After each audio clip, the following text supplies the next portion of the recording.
అందరికీ నమస్తే అండి.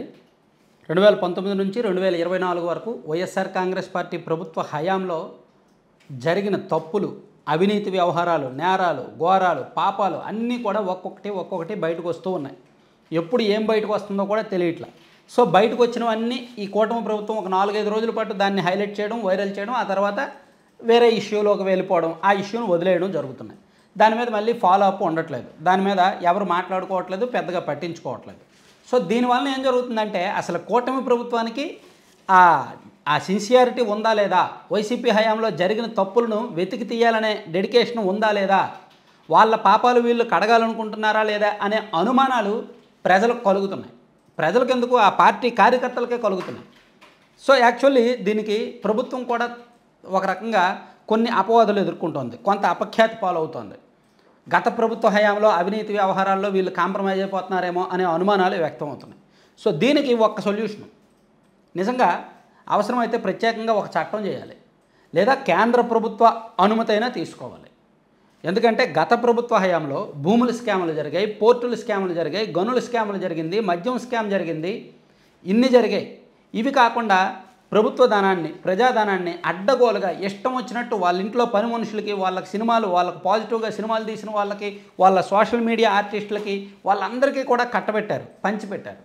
సో ఈ వ్యవహారాలన్నీ కూడా ఎన్నని సిఐడికి అప్పగిస్తారు, ఎన్నని పోలీసులకు అప్పగిస్తారు? సిఐడికి వేరే పని లేదా, పోలీసులకు వేరే పని లేదా? సో దీనికి ఒకటే సొల్యూషన్. నిజానికి ఒక 5 ఐపీఎస్ అధికారులతో, ఒక 20 మంది డిఎస్పీ స్థాయి అధికారులతో ఒక భారీ కమిటీ ఒకటి వేయాలి. వాళ్ళు అన్ని శాఖల్లో కూడా అవసరమైన ఫైల్స్ వాళ్ళకి ఇచ్చే రైట్స్ ఇచ్చేయాలి, హక్కులు ఇచ్చేయాలి, ఆ పవర్స్ ఇచ్చేయాలి. దీనికోసం అవసరమైతే సెపరేట్గా ఒక ఆర్డినెన్స్ తీసుకురావడమో, మంత్రివర్గంలో ఆర్డినెన్స్ తీసుకురావడమో, ఒక బిల్లు తీసుకురావడమో, అసెంబ్లీలో ఆమోదించడమో, అవసరమైతే చట్టం చేయడమో ఏదో ఒకటి చేయాలి. వాళ్ళకి ప్రత్యేకమైన హక్కులు ఉండాలి, ప్రత్యేకమైన అధికారాలు ఉండాలి, ప్రత్యేకమైన అనుమతులు ఉండాలి. లేకపోతే సిఐడి వాళ్ళు ఒక ల్యాండ్ స్కామ్ సిఐడి వాళ్ళు ఎంక్వైరీ చేస్తారు. వాళ్ళకి పలానా రెవెన్యూ శాఖలో ఆ సర్వే నెంబర్కి సంబంధించిన వివరాలు కావాలి.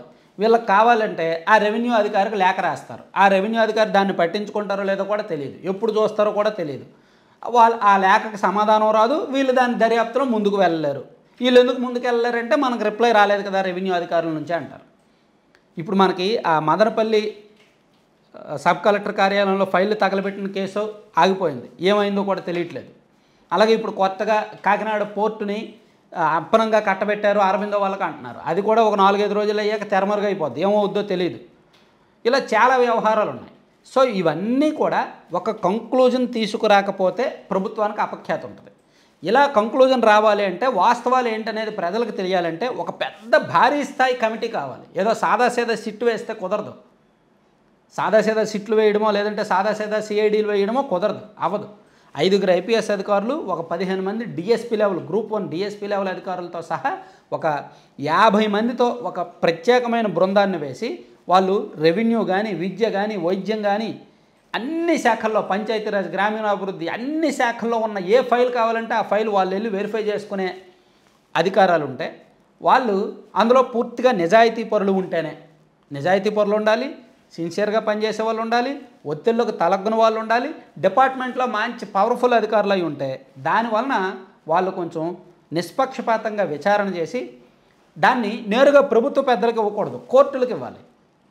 దానికోసం అవసరమైతే స్పెషల్ కోర్టులు వేయాలి.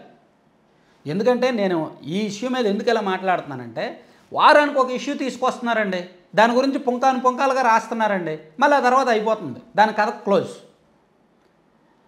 ఇదే టీడీపీ ప్రతిపక్షంలో ఉన్నప్పుడేమో షిరిడీ సాయి మీద విపరీతమైన ఆరోపణలు చేశారు. ఇప్పుడు షిరిడీ సాయికి పెండింగ్ బిల్స్ ఇస్తున్నారు, కొత్తగా కాంట్రాక్ట్లు ఇస్తున్నారు. పెద్దిరెడ్డి గారి కంపెనీ ఏమో ఎన్జీటీ పర్మిషన్స్ లేకుండా పొంగనూరు నియోజకవర్గంలోనూ, తంబలపల్లి, మదనపల్లి నియోజకవర్గాల్లో కొన్ని ప్రాజెక్టులు చేపట్టింది అంటున్నారు. అడ్డగోలుగా తప్పు చేశారు, తప్పుకు దొరికాడు ఆయన మీద చర్యలు లేవు, ఆ కంపెనీ మీద చర్యలు లేవు, వాళ్ళకు కూడా బిల్లులు ఇచ్చేస్తున్నారు సైలెంట్గా. ఇలా చూస్తుంటే టీడీఆర్ స్కామ్ నుంచి మొదలుకొని ప్రతి స్కామ్లో కూడా అనుమానాస్పద వైఖరి ఎక్కువ కనిపిస్తోంది. వీళ్ళు కాంప్రమైజ్ అయిపోతున్నారేమో అనిపిస్తోంది. ఇది ప్రజలకు నిజాలు తెలియాలి. ఎందుకంటే అవన్నీ కూటమి గతంలో టీడీపీ వాళ్ళు మాట్లాడారు కాబట్టే సాధారణ ప్రజలు, న్యూట్రల్ వర్గాలు కూడా జగన్ గారికి వ్యతిరేకంగా ఓట్లు వేశారు, వైసీపీకి వ్యతిరేకంగా ఓట్లు వేశారు. మరి వీళ్ళు అవి నిజం అని నిరూపించకపోతే వీళ్ళు డిఫెన్స్లో పడతారు. లేకపోతే వీళ్ళు చేసింది ఫేక్ ప్రచారమా అని జనం అనుకునే పరిస్థితి వస్తుంది. షిరిడి సాయికి 92,000 కోట్ల విలువైన కాంట్రాక్టులు ఇచ్చారా లేదా? ఇస్తే దానిలో అవినీతి ఎంత? ఒక పార్టీ అధికారంలో ఉన్నప్పుడు ఒకే సంస్థకు అన్నీ ఎందుకు ఇస్తారు? ఇండోసోల్ అనే కంపెనీ ఎవరిది? వాళ్ళకి ఎందుకు అన్ని భూములు ఇచ్చారు? ఇవన్నీ కూడా తెలియాలిగా. అదానీ గారికి ఎందుకు పోర్టులు అమ్మారు? అరబిందోకి ఎందుకు పోర్టు అమ్మారు? పోర్టు అమ్మక ముందు 965 కోట్లు ఫైన్ వేసి పోర్టు అమ్మేసిన తర్వాత 9 కోట్ల ఫైన్ ఎందుకు వేశారు? ఇవన్నీ కూడా అనుమానాలే. ఇవన్నీ సిఐడితోనో సిట్తోనో తేలవు. ఒక ప్రత్యేకమైన దర్యాప్తు బృందం ఉండాలి, స్పెషల్ కోర్టులు ఉండాలి, లేదా హైకోర్టులో ఓన్లీ వీటిని విచారించడానికి ప్రత్యేకమైన బెంచ్ ఉండాలి. స్పెషల్ కోర్టు లేకపోతే స్పెషల్ బెంచ్ ఉండాలి, ఓన్లీ ఈ కేసులను వాళ్ళే విచారించాలి. సో అలా చేయడం వలన ప్రజలకు ఒక క్లారిటీ వస్తుంది. ఏం జరిగింది ఏంటి, దీనిలో వాస్తవాలు ఏంటనే క్లారిటీ వస్తుంది నిష్పక్షపాతంగా పనిచేయడం వల్ల. లేకపోతే మాత్రం ఇవన్నీ రాజకీయ కోణంలో చూడాలి తప్ప, రాజకీయ కోణంలో ఎవడి ప్రయోజనాలకు వాడు పనిచేసినట్టు ఉంటాయి తప్ప ఇందులో నిజాలేంటో సాధారణ ప్రజలకు తెలియదు అనమాట. సో అది ఒక రకంగా కూటమికి మైనస్ అవుద్ది, వైసీపీ మీద సింపతి క్రియేట్ అవుద్ది కాలక్రమేణా వీళ్ళు ఇలాగే చేస్తే. Thank you.